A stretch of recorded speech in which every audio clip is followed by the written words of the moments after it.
person once said that when you move from your country to another man's land, you have to realize and accept that there are things that are better that will happen, and of course, worse could happen, and there is nothing you can do about it.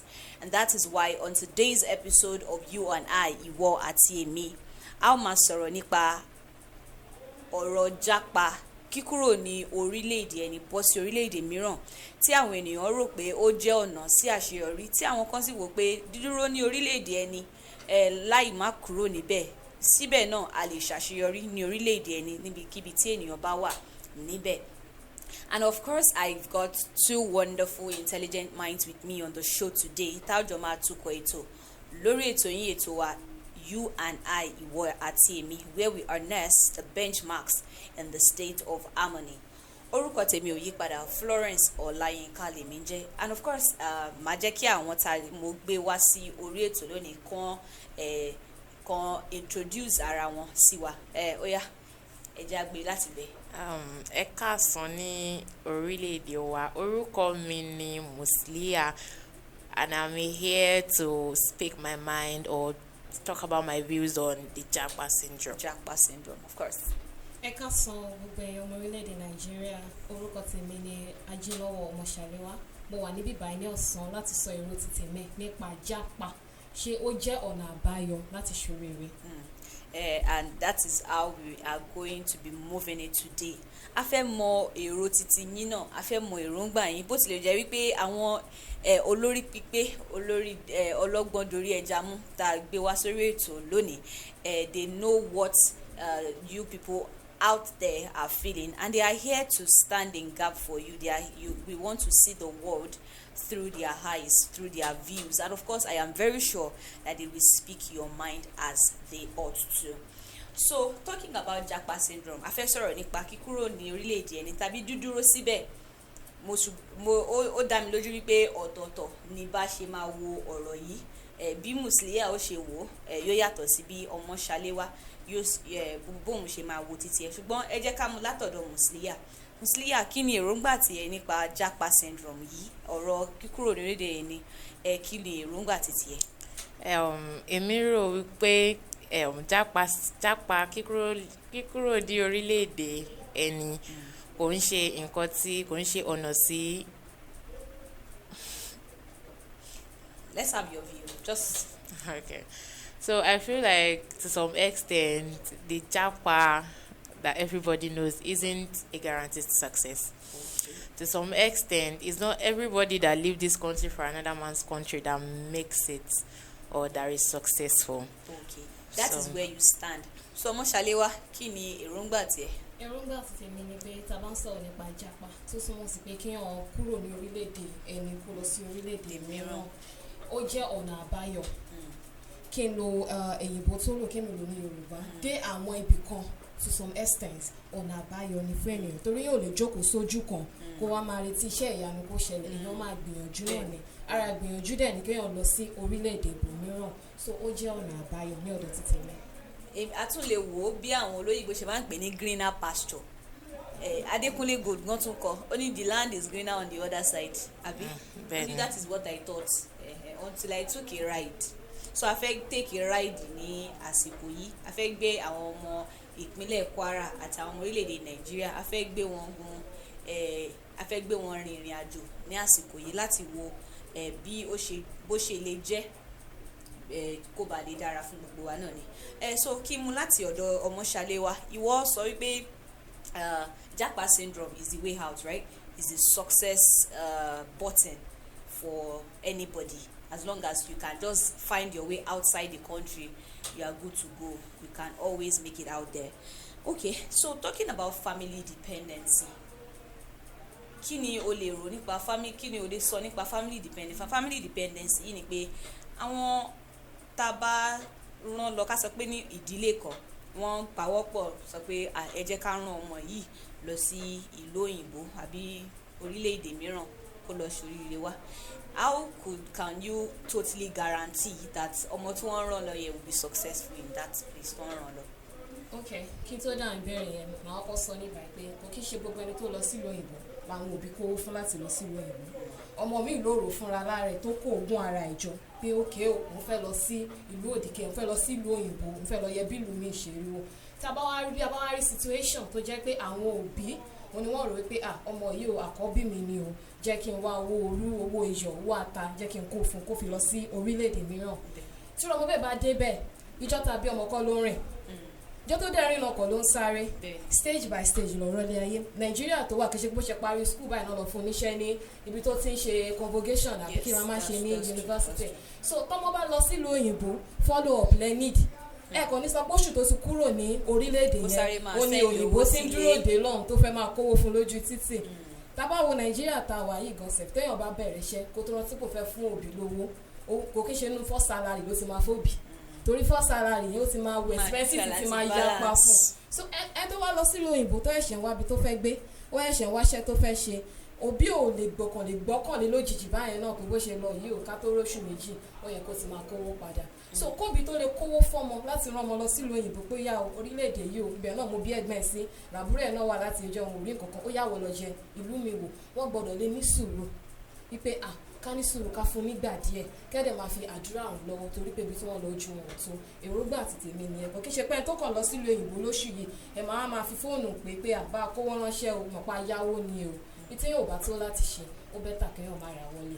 Muslia pẹ̀lú nǹkan tí ọmọ Ṣaléwá wá sọ what about those that travel out of Nigeria we are in Nigeria, let's use Nigeria as a case study now, out of Nigeria and then they get there, take for example those that are sponsored by their parents and then they forget their family and friends. Some of them want a block here ní WhatsApp oniri status wọn oniri hotel oniri wọn pé àwọn yẹn ńkọ́.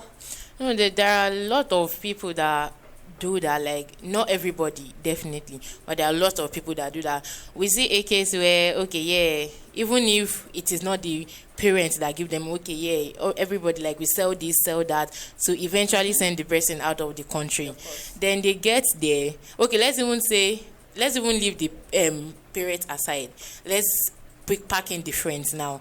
Everybody was there for you, like at the time you were traveling out. And you get there and most of them they'll be like, before block himself, most of them will be like, on this stop meaning reply message. Like there are some people that will just text you, check up on you, like, what's up with you? How is exactly everybody my buffet or one or two buy or to block my block everybody, and it happens like that. I've heard a lot of stories and I even have a friend of mine. They traveled abroad. Most time I want to text him, secondary school mates. Most time I want to text and be like, what's up? How is everybody over there? But then I don't get a reply. Text him on IG, text him on WhatsApp, text him on everywhere, and I'm not getting any reply. Let me say, I'm the friend. But there are some people that are actually like that to their parents.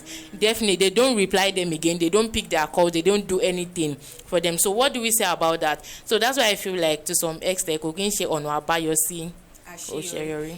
Pẹ̀lú nǹkan tí Muslia wá sọ, ìwọ sọ wípé ọmọ Ṣaléwá ó ní tí wọ́n bá lọ síbẹ̀ ó lè jẹ́ ìrètí fún àwọn òbí wípé tó bá ṣàṣeyọrí tán yóò fowó ránṣẹ́, yóò tọ́jú àwọn àbúrò, yóò tọ́jú ẹbí. Eléyìí tó ti wá gbàgbé ẹbí, tó ti gbàgbé ọ̀rẹ́, tó ti gbàgbé ará, ṣá lè sọ wípé àṣeyọrí yìí ó tiẹ̀ jẹ́ àṣeyọrí téèyàn lè mú yangàn láwùjọ. One thing about life is like everything is risk. Òbí tó fẹ́ rán ọmọ lọ sílùú òyìnbó kí nìyí bóyá mi mọ bí mo ṣe fẹ́ yànnà náà dáadáa tó máa fi yé wa bá a ṣe wà lórílẹ̀‐èdè Nàìjíríà yìí tá a kúrò nínú orílẹ̀‐èdè yìí òbí wà ń bí ọmọ wà ń bí ṣe pé àwọn ọmọ mi ti nà nínú orílẹ̀‐èdè yìí náà ni wọ́n wà ọmọ mi máa fò bí ẹ̀sìn lẹ́sìn Ìbàdàn máa lọ sí Èkó lásán abẹ́ ẹ̀ lọ́rí wọn ò ní rábọ̀ ẹ̀ ọmọ tí ò pélé tí ò pẹ́ nìkankan ó ṣeé ṣe kẹ́ má mọ̀ tó ti ṣẹlẹ̀ sí níbi tó wà ó ṣeé ṣe àmọ́yé èèyàn ní wọ́n máa bọ̀ láti ẹ̀ tó ń bọ̀ láti ilẹ̀ Haúsá bóyá ká má sọ pé ká má rí kan tí ò dá bóyá mọ́tò ẹ̀ wá lásìdẹ̀ǹtì àwọn Haúsá dẹ̀ ní àmọ̀ pé àwọn Haúsá ò kí ń fòkú falẹ̀ ọwọ́ kan náà ti sí sínú igbó so òbí wa ń perú ẹni yẹn ṣé ẹni tó sunkún ló fẹ́ lọ gbé fún àmọ́yọ tẹ́ pọ́n sẹ́ lọ sílùú òyìnbó tó jẹ́ pé nípa bọ́ ṣe ń wá àtijọ́ àtinú ẹlòmíì ti ṣe nǹkan tí òyìnbó tó ti ta òfin wọn nípa wọ́n ti mọ́ gbẹ̀wọ̀n ṣérù yẹn ló fẹ́ gbé kọ́ọ̀lù àwọn òbí níbi tí ó wà mo fi sọ lẹ́ẹ̀kan pé tẹ́ bá ń rán ọmọ lọ sílùú òyìnbó pé àgbẹ́kẹ̀lé yín lọmọ yìí ẹ̀dẹ̀ rán lọ sílùú òyìnbó dandan ni pé kí ni kẹ́ ẹ máa fi àdúrà àwọn ọmọ náà lọ́wọ́ torí ẹ̀ wọ́n tó fẹ́ lọ bá níbẹ̀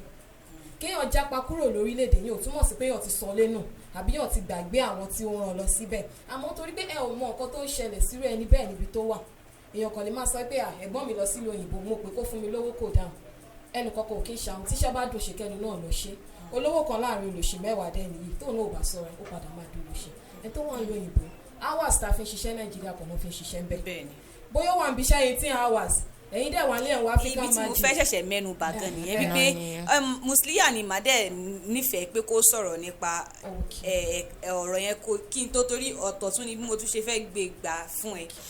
Musliya, look at those that settle for low-paying jobs. Okay. Because of course most of them are professionals in Nigeria, and then they get there to settle for low-paying jobs, all in the name of I just want to leave my country for someone else's land. Mm-hmm. What's now the essence? So I feel like to some extent, yeah, everybody live, okay, yeah, you want to leave this country, and everybody feels like when you get there, like, okay, yeah, there's good government, there is nice government policies, and everything is going well over there. There is amenity, social amenity, and everything will go on smoothly. They tend to forget that when you get there, it's not like a day, or there are some people that take months before they will be able to get the right paying job. All right, Musliya, what about those that, get to another man's country and they settle for low-paying jobs? Ẹlòmíì lè bẹ̀rẹ̀ sí ní wẹ̀ arúgbó, ẹlòmíì á lọ máa ṣe nanny, ẹlòmíì á máa ṣe cleaner, ó máa kólẹ̀ kó dọ̀tí. And having it at the back of our minds that some of these people are, well-read. They are not illiterate, They have their certificates that could easily earn them good jobs in Nigeria. Nigeria is our case study. What can you say about this? Because it's not just about what exactly. That's what I'm like. It's not about like don't just want to leave the country. Like have a purpose. Do you get? For example, okay, what you say, like most people settle for low income paying job because they really, when you get there you can't start big. Definitely you can't start very big. But then like settling for low income jobs doesn't really make it. Do you get? It doesn't really it's not up to your standard, I would say, to an extent. Because for example now, like you get there, you have accommodation fee to pay, you have electricity bills, you have water bills, because like more like over there they pay like a lot of bills, whereas we don't pay like up to that amount in this country. Do you get that kind of thing? So like you that you're paying for this, you're paying for this, how much are they giving you? Let's say they give you like $100, $150, and how much is $150? If you check $150 in Naira now, like how much it is. Before you settle your all your bills over there, before you now think of sending money to Nigeria for people here. Okay, let's say for example people that like maybe their parents, their mom or dad goes abroad and be like, okay, yeah, I think I can make it, then I'll be sending money to you. I have a friend, their mom went, was it to the UK or to the US, and they're still in Nigeria. Definitely they're like 3, they're still going to school, they have no dad, definitely. So the mother goes there and like she's okay, yeah, I think the job she's doing there is like baiting for all these elderly people. Yeah, exactly, come on, we are rubo, that's the job she's doing. But then like looking at the bill she has to pay, she will eat. Definitely she's going to pay a lot of bills, a lot of taxes. Do you get that kind of thing? And here in Nigeria you still have people, or you still have kids that are going to cater for. Going to school or bringing up a child is not a small thing. You have a lot of things to pay for. Wait. You're trying to say them settling for low jobs in outside their country is a bad thing? I'm not saying it's a bad thing, but I'm saying like before you japa, look at these things and know that okay, yeah, it is not the Japan that will make you send money home. Musliya, o ti ń share owó dollars sí naira o ní $100. O mọ nǹkan tí $100 máa ṣe ní country tó ń bá ti ń lo dollars.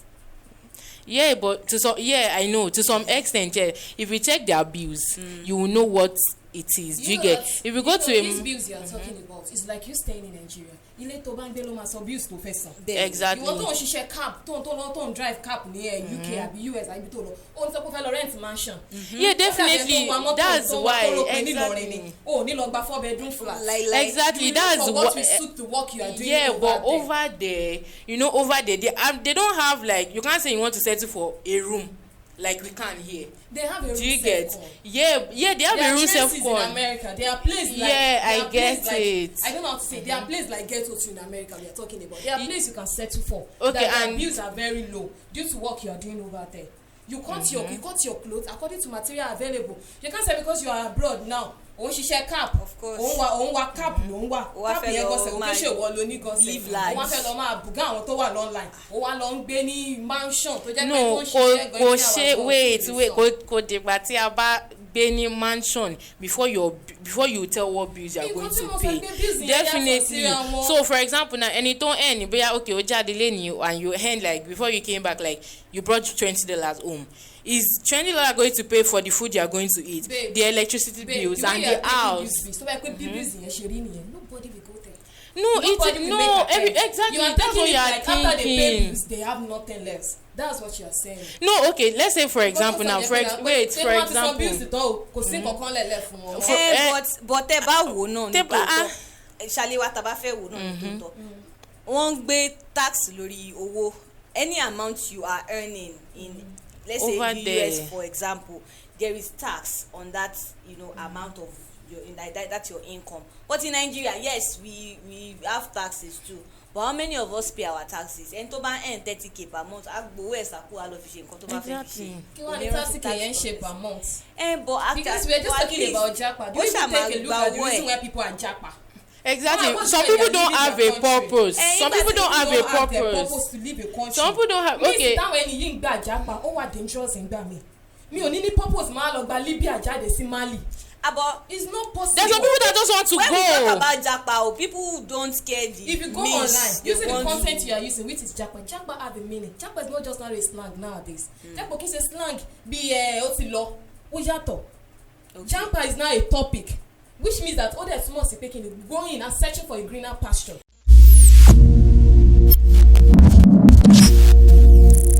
Know about economics. There's a difference between your nominal wages and your real wages.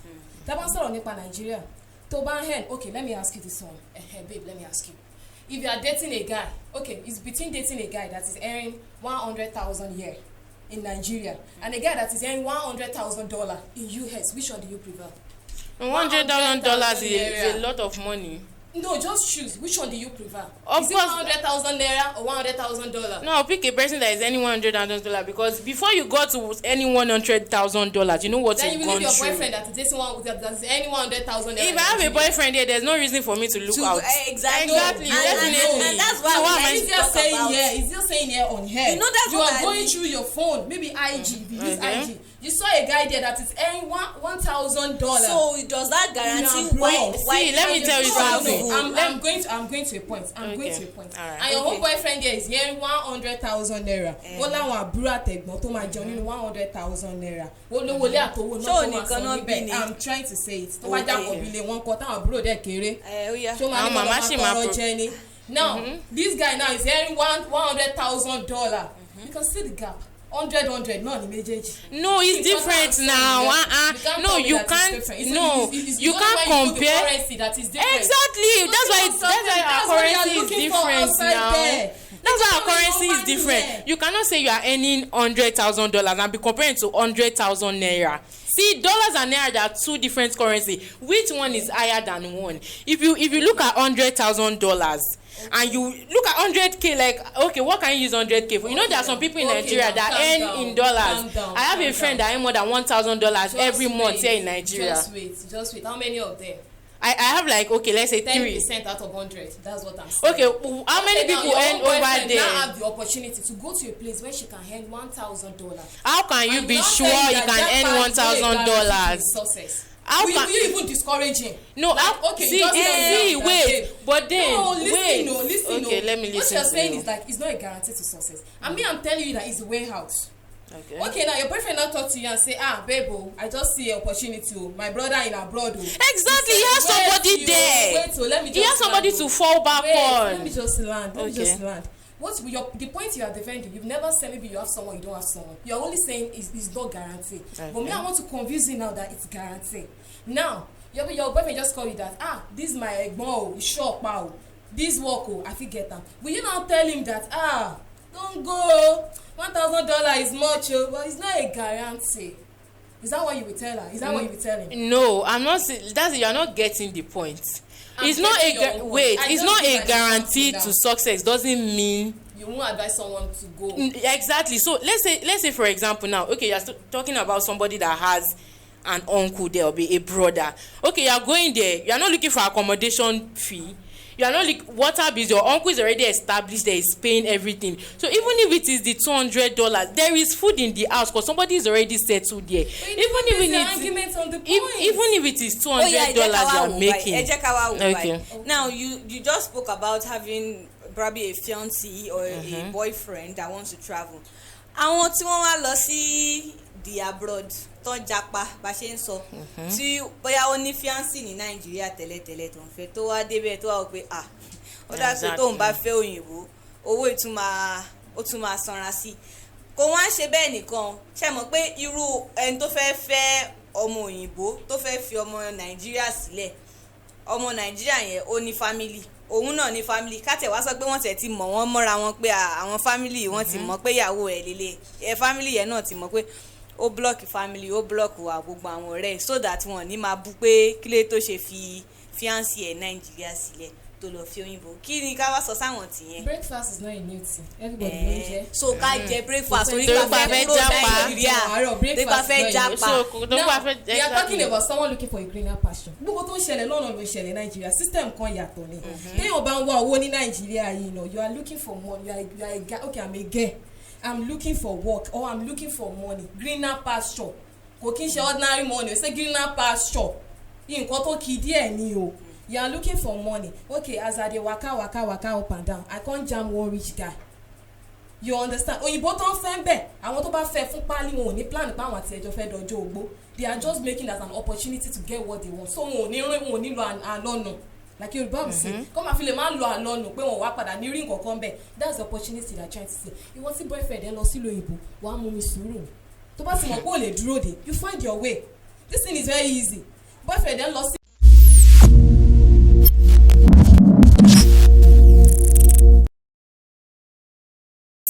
a house of lesser amount over there, but then she need what's it called? She need limit to the lesser amount you can see. Do you get? Okay, let's now say for example now okay you are going there for greener pasture, you are going there looking for 10 hours job. That we have lots of people that will go there. Okay, you've gotten there, you've gotten yourself and all. You now block everybody or you block all your friends that knew like okay yeah they knew whatever you went through before going to this place. Exactly, they knew your story back here and everybody supported you while going. When you now got there, you now forget everybody, you blocked everybody. Now okay Kamari Koche that everything comes up you now come back to Nigeria. Do you think you can still exactly do you think you can still like it's not everybody definitely but some people like I know like a friend, he came back to Nigeria and like had to be cajoling his friend to send his car, like to sell his car, so that he can at least be exactly. There's one thing I want us to know. Things we good, things we bad. It depends on the faith. Kéèyàn wà Nàìjíríà náà kéèyàn fẹ́ crumble kó fẹ́ turn upside down. But ó ṣàn ní the person that went to outside and block everybody. Kí ló guarantee yín wípé ó dá inú ìwé jẹ́ kó block. Kí ló ṣẹlẹ̀? You don't know what is going on there with the person. Why would they block over WhatsApp? See, it's a different. It is blocking. We are not. It's a different thing. We are not calling them. Okay, even in Nigeria, what can make you block somebody? Why do you put your phone in do not disturb as well? Family member. Why do you put your phone in do not disturb as well? We have not seen such scenario before. Exactly, that's why. Whereby you will block your family. You can only block your friends. Maybe you don't want disturbance. For what? Stop you. Okay, somebody cannot just check up on you. See, when we are talking about this thing, you think of the people's temperament and their personality. I have friends like that. Anytime you want to concentrate, he leave WhatsApp, he leave social media. He leaves social media, but he did not block them. All them asking there for 6 months. If you're not trying to ask him, okay, why do you do that? He has no explanation. But you know, Shalewa, what about that's different from blocking? By just chatting them up. Sometimes you just want to check up on them and know exactly. You know the mentality of people he left here in Nigeria. Why do you have to assume? Why exactly? Same thing you assume that no, why should you block somebody? That's my own. See, you can block people. It's your phone, it's your life. Yeah, exactly. But then like, but later she block one but Tejon one in Nigeria. Because maybe it's less busy. Only need time to pop. Only motivate no man time. I feel there's no point. There's no point there. I feel there's no point. You are not in that person's mind. You can't run to conclusion about such because like, why would you block somebody? I've never seen that scenario where you block people. But only share because you can't read the person's mind. Why? Like, see, it's a different thing if you are not replying. One thing about my life that if I block you, maybe you do something that wants it. No. Okay, see, that's why you're not talking from a case scenario. Like that. I'm talking from a case scenario where I see people that have traveled abroad. Like, even it has happened to me. The person blocked me. Why? I don't text your phone. Maybe you have no advantage to the person again. It's as simple as that. You think it's like that? They can block anybody. You think it's like that?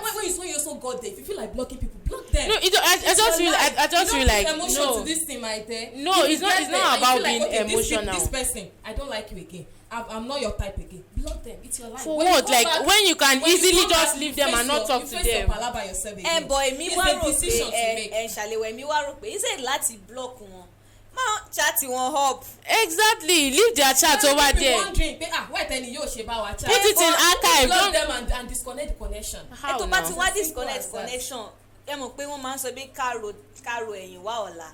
What if you need, you might never tell. Anything can happen. Anything could happen. My own point say, we sọ pé kóyàn dé lóyìnbó kó block àwọn tó fi sílẹ̀ nílé. Because Yorùbá we say that kama torí ẹ̀dẹ̀ bẹ̀rẹ̀ jẹ́. But if that thing should happen, you never know what is going on with such person.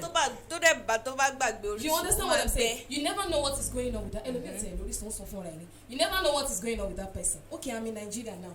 Mo sáré káàkiri. I did not see any uncle to give me 2,000 naira. Mo wá dé lóyìnbó mo ṣe débẹ̀ lọ́sẹ̀ tí mo débẹ̀ náà lọ́kù yẹn wá ń pè mí. Wọ́n lọ ti lọ lóyìnbó. That's why I'm not talking. See, okay, let's yes. Okay, yeah, to an extent. Ẹ jẹ́ ká wo báyìí tó tọ́. I get Àwọn it. family member mi náà lè. That's why I'm not talking like exactly. That's what I'm saying. Like, okay, somebody that has not even like done. Okay, yeah, you've been together while in Nigeria. You are cool. There's nothing wrong with your friendship. You might not be friends. Do you get that kind of thing? But then, like, you are still together. So why block the person when you get there? People disconnect people that don't have no advantage to their life again. Because you can also look at it that wait, this person is just checking up on me, checking up on me. I will connect with you Kilo shele. No, I'm not talking about okay, yeah, checking up. Why should he be checking up on somebody like every 2 days or every 3 weeks? Exactly. See, that's what I'm saying. Like, there's difference between disturbance and checking up. Are you angry that the person is blocking? See, there is steps to success. See, everybody in this life has a free right to make a decision. Exactly, but just like Shalewa said, everybody around me. You are free. It is your phone. Yes. If I can withstand the consequences, it is your phone. It is your phone, and since you don't want to be pressurized, change my SIM that nobody will be able to reach me. You don't want to be you don't want to be under pressure. I don't want any friend to be telling me "Padi alpha." Exactly. You don't want to be under pressure. Because I don't want anybody to even disturb me. Because I want to focus on my life that moment. Shalewa jẹ́ ká tún wò báyìí. Ṣé mo pé ìgbà míì the fact pé àwọn ọ̀rẹ́ tí ẹ̀ ń pè àwọn family member ẹ̀ ń pè ẹ̀ ó lè máa jẹ́ kí èèyàn máa put ara ẹ̀ sí under pressure unnecessarily pé mi gbọ́dọ̀ fail o torí tí bá fail ọ máa fi ṣe yẹ̀yẹ́. ẹ sọ mí nù ẹ má rántí pé mo wà bí kankan mọ́. I want to hustle. Yes, so but also look at it that way. But then to some extent you don't do that for every even if you do that for a friend, does that mean you should do that for your family members? I've already said it's one person decision. Exactly. If you like one more pé nǹkan tó lè jẹ́ kó concentrate nìyẹn owó lọ fi travel lọ sí lóyìnbó kò ní dáa kó wá jẹ́ pé ẹ̀lò ló máa take gbogbo time ẹ̀ tán. You went there to hustle not for vacation. Ìyàtọ̀ wà láì pé mo lọ wo bátẹ́gùn ṣe rí nílùú òyìnbó àti pé mo lọ ṣiṣẹ́. If you went there to work and you know that this phone can distract you, àwọn míì tiẹ̀ ń lọ bẹ̀ lọ kàwé. Leave your sim. Àwọn míì lọ bẹ̀ lọ kàwé. So that people block someone when they get there, you don't know what's going on in their head. Ìbá yóò yàgbọ́ ìbá ṣe dẹ́bẹ̀ ti pé ibi tí mo wá yìí ẹnu iṣẹ́ ni mo wá wọ̀. Mo need láti clear I orí mi. don't have time for anybody. And when they are calling me I did not pick up. Ó máa dàbí ẹni pé tún ignore wọn. Kẹ̀kan jẹ́ kí n má tiẹ̀ rẹ̀ ní kankan mọ́. Tó bá di after 1 year after 2 years màá padà wá bẹ́ẹ̀ yín. Má lè fẹ́ bẹ́ẹ̀ ń gbà mí ẹ̀kọ́ mọ̀ sí máa wà lákàntì. Má lè fẹ́ nu bẹ̀yìn má ṣe máa fi kọ́lọ́ bẹ̀yìn nínú àkáǹtì. Kò ní ṣe pé ẹ̀lẹ́ ló pàdé. Inú wo ti ẹ̀rọ. Ṣe Nàìjíríà láàjọ rí nǹkan kan bẹ́ẹ̀. Àtiwájọ continue. So to me I still remain on my point. Japa is the best way out now. now ní nǹkan tí Nigeria ń sọ I don't still feel with the guarantee to success. Anybody nothing. Okay guys, I taba tẹ̀síwájú láti máa sọ̀rọ̀ yá ní parí ẹ̀ adẹ̀ ní kúrò níbí báyìí lẹ́ni mo wá fẹ́ jẹ́ kí àwọn ará ilé mọ̀ wípé a lè tún tẹ̀síwájú nípa ọ̀rọ̀ yìí. We can continue this conversation on our social media handles, on our YouTube channel at Voltagetvng. Drop your messages, drop your comments, and let us know your view about Japa syndrome. Is it a way out to succeed in life or not? Let's know your view, and of course we will respond ASAP.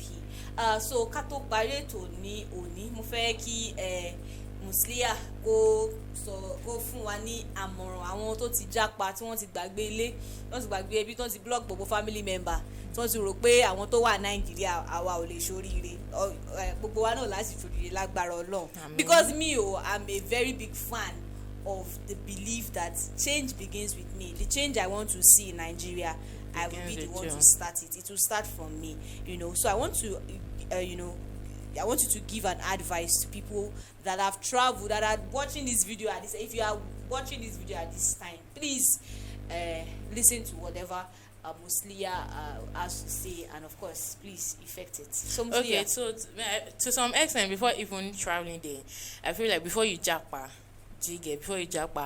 have to an extent something you want to fall back on. Like before you go, don't sell everything you have, because okay, when you now japa finish, you now get there, you now start like seeing some setbacks or some things you should have done differently. Before you go, look at the positive and the negative side of japaing before you go. And when you get there, look at the pros and cons. Okay, yeah, if I do this, if I don't do this, if I do this, fall back on the people that are at home.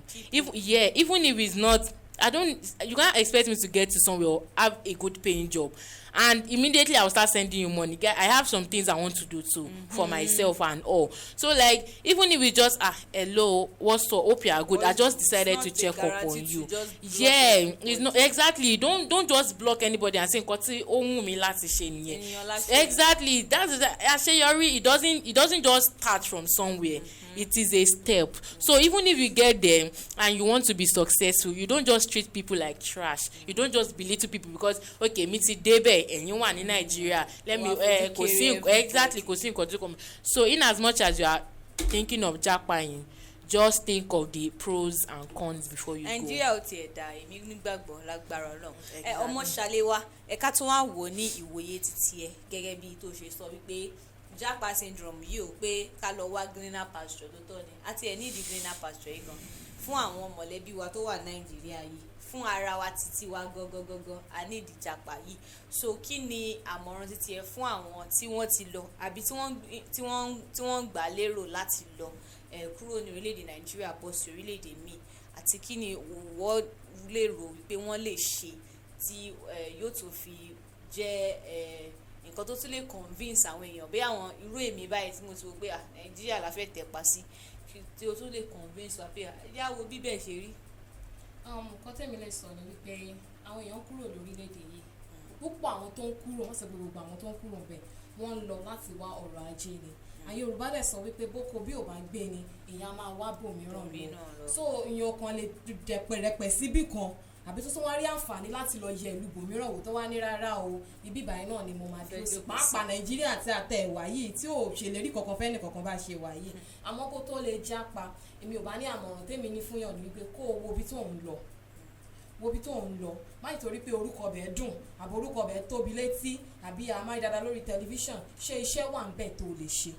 Yóò sọ pé bí a kò máa wá ṣe dókítà àbí ṣe nọ́ọ̀sì káàkiri níbẹ̀, àti iṣẹ́ tó o lè ṣe tó mọ̀ pé o ò rìn arìnrìn ṣó wà ń bẹ̀, àti pé kó o wọ ẹni tó ń bá lọ.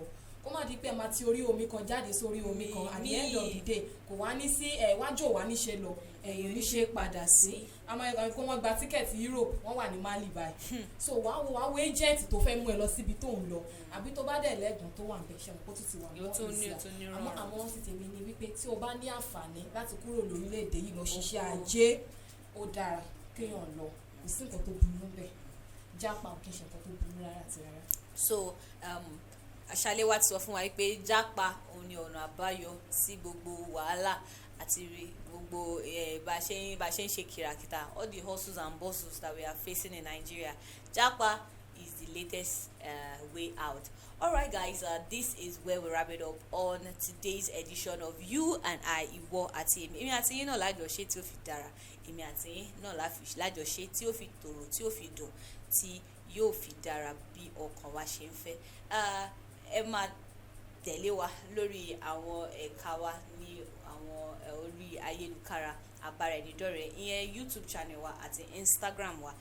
Like, follow, and of course comment on, and turn on your notification, so that when next another follow-up video comes up, you can have access to it. My name remains Florence Olayinka, and of course I'll see you next time.